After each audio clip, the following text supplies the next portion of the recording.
Assalamualaikum warahmatullahi wabarakatuh. Selamat pagi. Kami di sini akan mempresentasikan draft jurnal yang telah kami siapkan. Tapi sebelumnya izinkan kami untuk memperkenalkan diri terlebih dahulu. Perkenalkan, saya Muhammad Nabil Nasib Kurniali, NIM A11 2023 15366.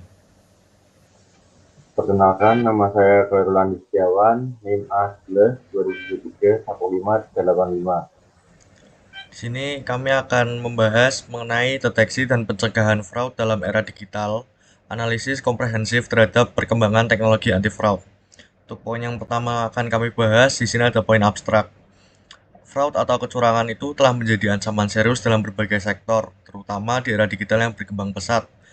Penelitian ini bertujuan untuk menganalisa berbagai aspek fraud, mulai dari definisi, jenis-jenis, dampak, hingga strategi pencegahan dan deteksi yang efektif. Metode penelitian yang digunakan adalah studi literatur dengan pendekatan deskriptif analitis. Hasil penelitian menunjukkan bahwa fraud berkembang seiring kemajuan teknologi dengan kerugian global mencapai triliunan rupiah setiap tahunnya.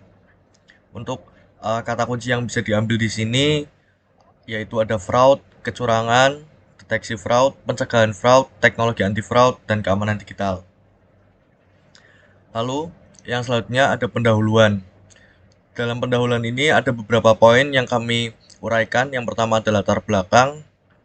Untuk fraud sendiri adalah kejahatan yang merugikan banyak pihak, terutama di era digital. Berdasarkan data ACFE di tahun 2022, organisasi rata-rata kehilangan 5% pendapatan tahunnya karena fraud. Seiring berkembangnya teknologi, metode kecurangan menjadi lebih kompleks dan sulit dideteksi. Lalu untuk rumusan masalahnya, di sini kami merangkum ada 4. Yang pertama yaitu apa saja jenis-jenis fraud di era digital. Yang kedua, bagaimana dampaknya terhadap ekonomi dan masyarakat.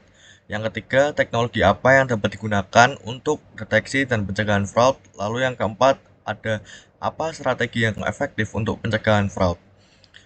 Lalu untuk tujuan penelitiannya sendiri ini yaitu ada mengidentifikasi dan menganalisis jenis-jenis fraud, mengevaluasi dampak fraud, mengkaji teknologi deteksi dan pencegahan fraud, dan juga merumuskan strategi pencegahan fraud. Untuk manfaat penelitiannya di sini memberi pemahaman komprehensif tentang fraud, menjadi referensi pengembangan sistem anti fraud, membantu organisasi dalam strategi pencegahan fraud, dan menambah literatur keamanan digital. Untuk poin yang ketiga ada literatur review. Di literatur review ini juga kami uraikan beberapa poin. Yang pertama ada definisi dan konsep fraud itu sendiri. Fraud adalah tindakan penipuan demi keuntungan pribadi. Teori fraud triangle oleh Donald Creasy yang menyebut 3 elemen utama. Ada pressure, opportunity, dan rationalization. Untuk jenis-jenis fraud ada 3. Yang pertama berdasarkan pelaku, berdasarkan tindakan, dan digital.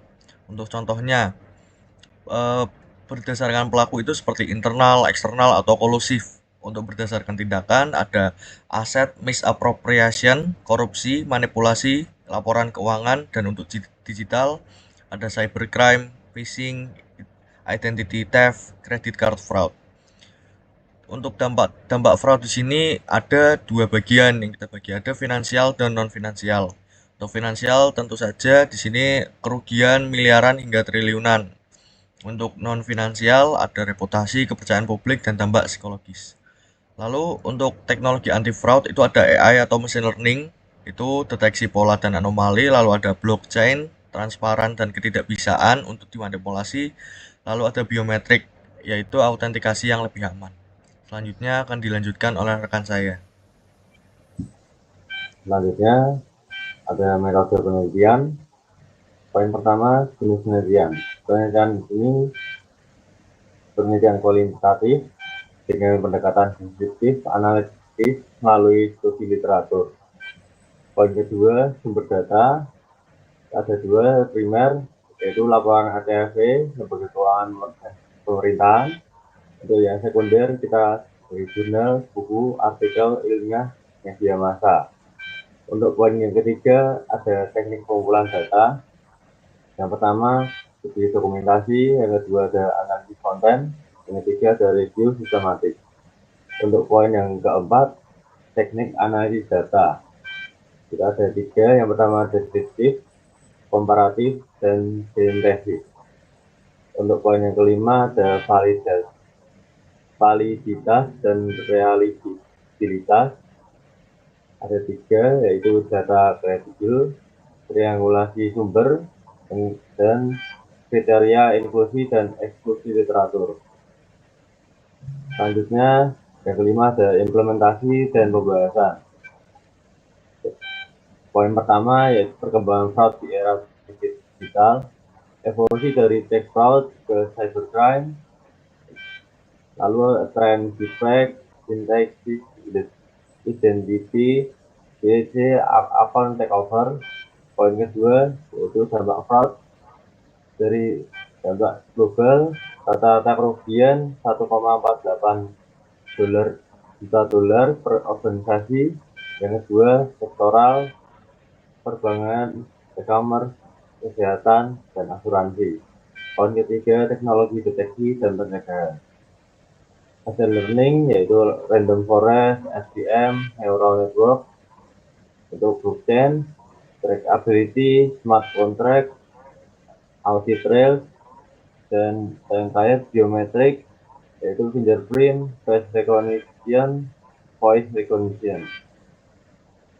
Lalu untuk kesimpulan, fraud di era digital semakin kompleks dan merugikan berbagai sektor. Teknologi canggih seperti AI, blockchain, dan biometrik sangat penting dalam mendeteksi dan mencegah fraud. Pendekatan holistik yang melibatkan teknologi, regulasi, dan kesadaran masyarakat diperlukan untuk mengurangi risiko fraud. Penelitian ini menjadi kontribusi dalam memahami dan mengembangkan strategi anti fraud berbasis teknologi.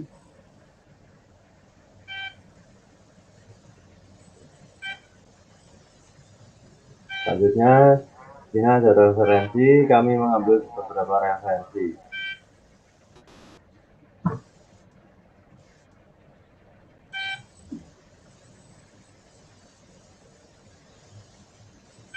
Mungkin cukup sekian dari kelompok kami. Wassalamualaikum warahmatullahi wabarakatuh.